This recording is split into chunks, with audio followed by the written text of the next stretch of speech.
Safe UAV navigation in dynamic indoor environments is challenging. Reinforcement learning provides a fast observation to control policy, but learned actions do not explicitly satisfy safety constraints. A common fix is to attach a CBF safety shield at deployment. However, we discover a counterintuitive failure. Adding the shield only at deployment can actually increase the collision rate. We call this the shield deployment paradox, caused by action mismatch between training and deployment.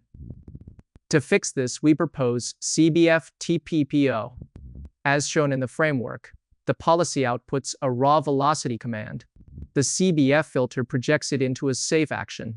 This corrected action is both executed in the environment and stored as the safe action target in the rollout buffer, fully aligning policy generation, execution, and learning. Unlike post-hoc shielding, safety is introduced directly into the training loop.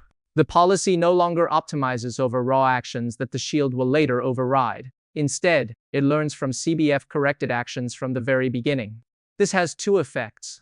First, the policy mean is pulled toward the interior of the CBF safe feasible set, reducing unsafe action probability even without a shield at deployment. Second, the shield intervention rate drops because the raw policy output is already closer to the safe region. The policy has internalized safety, not just had it imposed from outside.